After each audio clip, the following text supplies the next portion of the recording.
Wow, what's this? Can someone come here quick? And the loud yell from my husband echoed from the bathroom.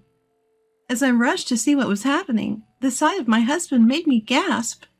My own scream bouncing off the walls.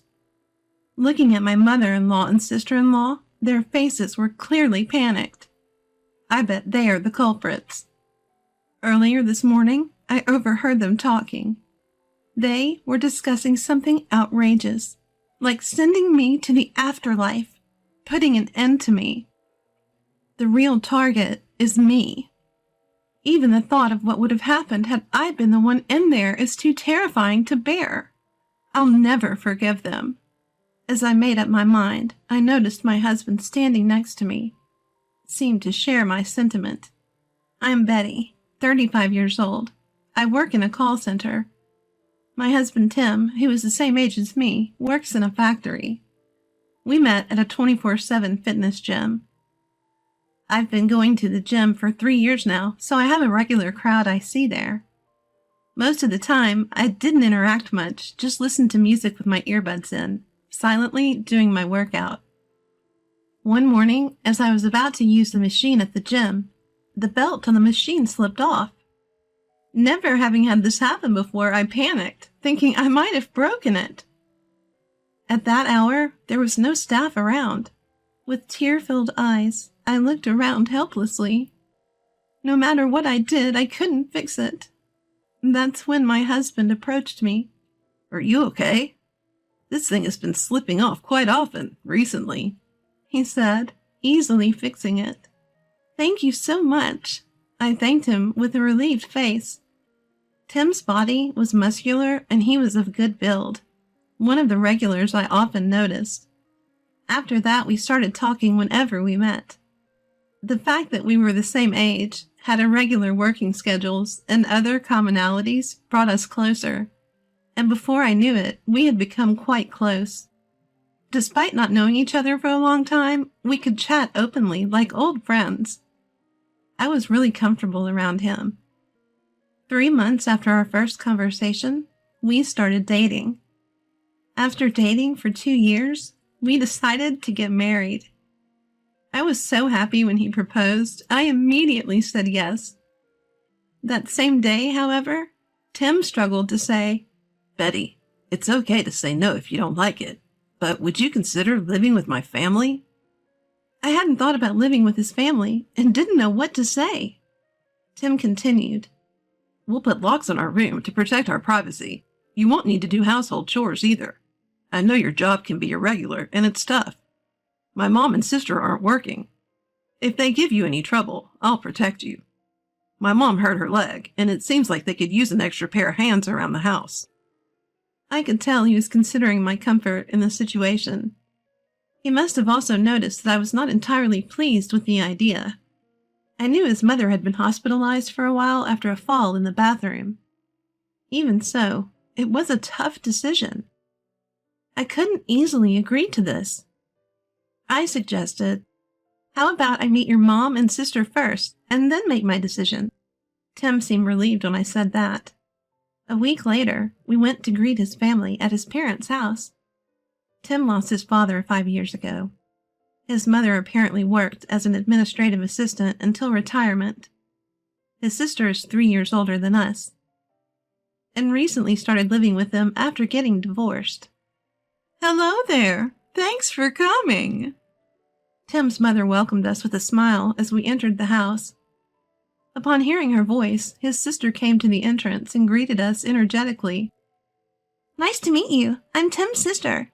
Congratulations on your marriage. We chatted in the living room for a while after that. Both Tim's mom and sister were very lively, and I was laughing the whole time. I felt I could talk to them freely without holding back. Did Tim talk to you about living together? I'm sorry, it's my fault because of my bad leg.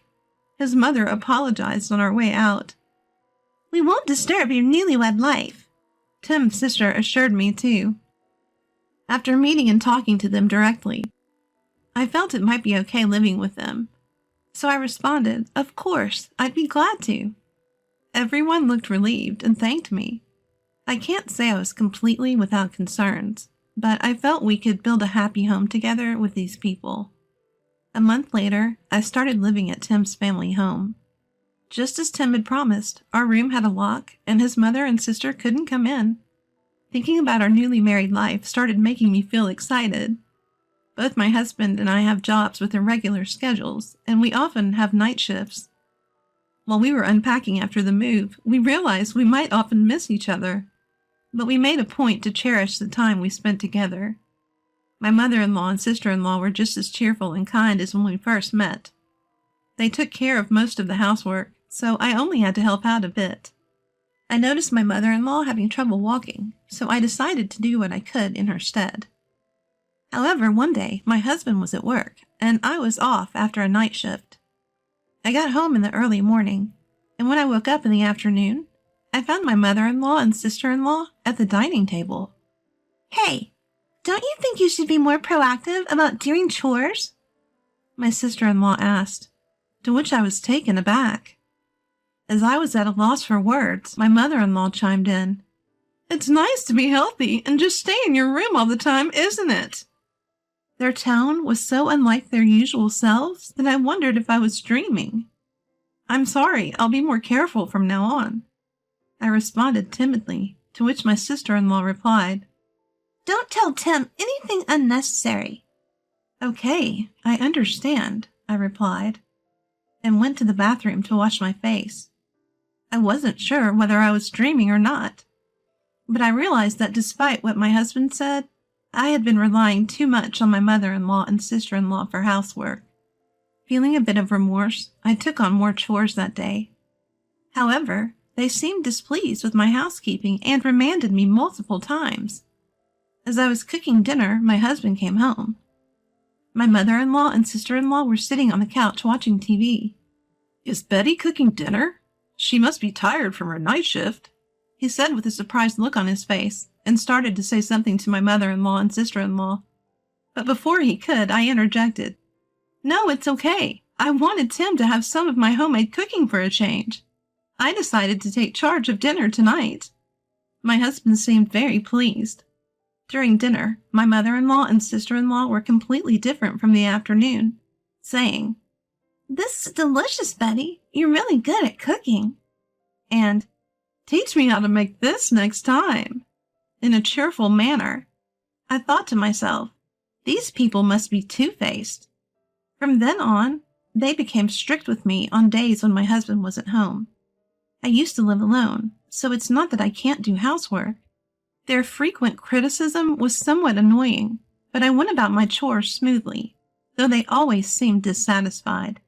Then one day, as my husband and I were watching TV, my mother-in-law stood up to go to the bathroom. She seemed to be having a particularly bad day and was having a hard time walking, so I stood up to support her. But after a few steps, she suddenly fell. Ouch, Betty! Why did you push me? She cried, crouching down and holding her leg. I hadn't pushed her, of course. To me, it looked as if she had fallen on purpose. Hearing her cry out, my husband rushed over and asked, Mom, are you okay? Betty, did you push her? As he looked at me. When I attempted to deny the accusation, she dramatically sobbed. She pushed me hard. In fact, she's done this multiple times on the days Tim isn't home. How cruel. Just because she didn't want to live together with us. At this point, my sister-in-law emerged from her room and exclaimed in a seemingly exaggerated tone, Mom, did she do it to you again? While glaring at me. As I stood there flustered, Tim lashed out at me. Betty, if you have any problems, talk to me. There's no need to take it out on Mom. This was the first time he had raised his voice at me since we've been together. He didn't see the moment his mom fell. I was devastated that he quickly assumed and didn't even consider the possibility that I wouldn't do such a thing.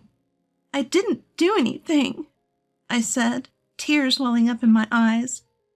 I fled to my room to escape the situation. As I looked back through my tears, I saw my sister-in-law smirking. This was definitely done on purpose.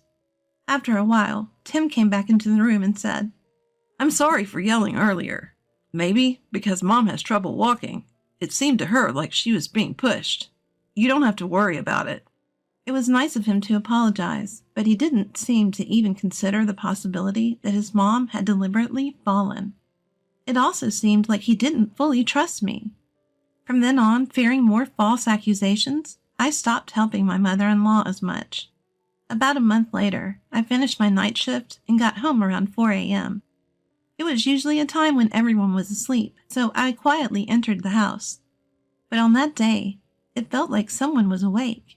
Thinking it was Tim, I headed towards the living room when I heard whispering from the bathroom. As I pressed my ear against the bathroom door, I heard my mother-in-law and sister-in-law's voices saying, "That would be the end of her.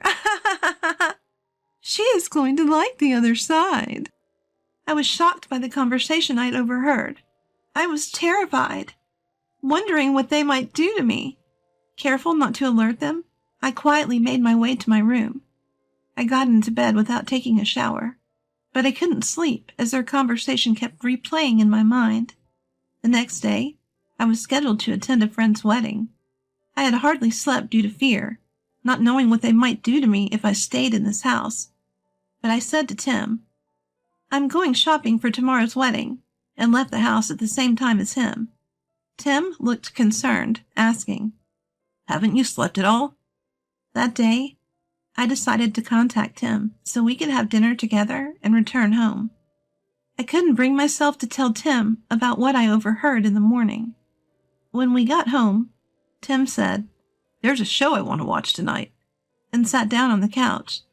Seeing this, my mother-in-law, seeming overly pleased, said, "Betty, you have a wedding to attend early tomorrow, right? Why don't you take a bath first?" I thought it was odd for someone to suggest that I take a bath. I usually am the last one to bathe. Suspicious, I went to check the tub and found some kind of black liquid floating in it. I couldn't quite figure out what it was. Could it be some unusual bath additive? It had a unique smell to it. However, having overheard a conversation this morning, I was scared to be the first one in. After confirming that my mother-in-law and sister-in-law were chatting in the kitchen, I sidled up to my husband and whispered, so only he could hear, "We've got 30 minutes till the show starts. Why don't you take a bath first?" "Good idea. I'll jump in quickly," he said, and headed for the bathroom. I took his place on the sofa. "Whoa, what's this? Can someone come here, please?" I could hear my husband shouting from the bathroom. I don't think more than 3 seconds had passed since I'd heard the sound of him getting into the bath. When I rushed over, I saw my husband's body had been dyed jet black. I let out a cry of surprise. Looking back, my mother-in-law and sister-in-law were standing there with panicked looks on their faces. "What should I do? How did this happen?" My husband was frantically saying. I asked, "Mother-in-law, you prepared the bath, didn't you? What is that black liquid?" My mother-in-law, flustered, stuttered out, "Wasn't Betty supposed to bathe first?" My sister-in-law was standing next to her, breaking out in a cold sweat. Then my husband sniffed the air and said, "Could this be hair dye? What are you going to do about this? It's hard to get it off once it's on skin." My mother-in-law and sister-in-law said nothing, so for now, my husband got out of the bath and moved into the living room. I'd read online that makeup remover could be used to get it off, so I gave some to my husband. He was scrubbing hard, but it didn't seem to be coming off easily. The thought of what would have happened if I'd been the one to get in made me shudder. I would have had to go to a wedding the next day with my body all covered in black dye. Moreover, I have very sensitive skin. There was one time I had my hair dyed, and even though they used a mild colorant, I couldn't stand the pain during the process and had to stop halfway. My scalp was severely irritated, and I felt unwell for a while after that. If I had gotten into a bath filled with hair dye, getting dyed black all over would have been the least of my problems. Most likely, I would have broken out in itches and pains all over my body, which would have been a terrible ordeal. Scrubbing hard to get it off would probably severely damage my skin, too. Knowing what they did, the thought that my mother-in-law and sister-in-law were involved is horrifying. I helped my husband Tim, vigorously scrubbing the hair dye off his skin. Watching us desperately trying to remove it, my mother-in-law and sister-in-law were whispering frantically to each other. Though we couldn't completely remove the stain, we managed to make it far less noticeable. Then I said, "Mother-in-law, sister-in-law, Tim, I need to talk. Please sit here at the dining table." I prompted them to sit down. "The two of you were in the bathroom this morning around 4 a.m., right?" When I mentioned that, my sister-in-law quickly responded, "What are you talking about? We were obviously sleeping at that hour." But it was clear she was flustered. When my husband asked, "What were you talking about?" I told him. They were saying things like, "Betty's done for. She's going to the other side." Surprised, Tim said, What? What does that mean? His mother retorted, "Were you dreaming or something? There's no proof of such a thing." Then I pointed to my husband and said, "This is the proof. When we got home, you suggested I take a bath, didn't you, Mother? I found that strange. I had mentioned that I have sensitive skin, and our wedding is tomorrow, remember?" My sister-in-law snapped back, "Oh, come on. It was just a little prank." A prank? Tim asked with a stern face, leaving my sister-in-law silent. Then his mother childishly complained, "It's Betty's fault. She doesn't help around the house at all." To this, Tim shouted back at his mother and sister, Are you serious? Betty is working. She does the chores whenever she can. Just because you're unsatisfied doesn't mean you can do whatever you want. Cut the crap. "I've been putting up with your unreasonable behavior all this time. Do you have such resentment against me? This isn't something that can be brushed off as a prank. I will never forgive you for this," I said. Hearing our words, his mother and sister broke down crying. "I'm sorry. We went too far." Then Tim said, I will never forgive you either. I don't want to be family with people who do things like this. Leave by tomorrow. "But where are we supposed to go? We don't have anywhere to go," his mother argued, to which Tim retorted, That's not my problem. There's no way we can live together anymore. Be ready to leave by tomorrow. Once Tim and I returned to our room, I could no longer hold back my tears. I had been scared ever since I overheard their conversation that morning. I'm sorry I let Tim take a bath after hearing their conversation. I apologized through my tears. Tim reassured me. It's okay, Betty. I'm really glad you didn't take a bath. You've been through a lot, haven't you? I'm sorry I didn't realize it earlier. He embraced me. The next day, Tim forcibly drove his mother and sister out. They moved to our house just before we got married, and since the house is under Tim's name, he had the right to do so. He changed the locks while I was away at our wedding. Neither his mother nor sister have jobs. They had a bit of money left from the living expenses we had given them, but not enough to rent a place. They tried asking relatives for help, but it seems that they were turned away after Tim explained the situation to them. They ended up taking a loan to rent a place, but they weren't approved due to their lack of employment. Having almost no work history, and with the rumors spreading around the neighborhood, they were unable to find even a part-time job. Currently, they seem to be sleeping in a youth hostel. They brought it upon themselves, I reckon. The life of just me and my husband began.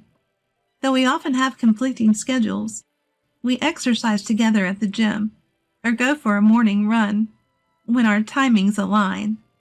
I'm living each day with a truly invigorating feeling. On days when we can eat together, I make homemade meals. You're coming off a night shift today, aren't you? You don't have to push yourself, my husband Tim says, but I'm delighted to be able to feed him. Delicious. Did your cooking skills level up again? Tim always praises me.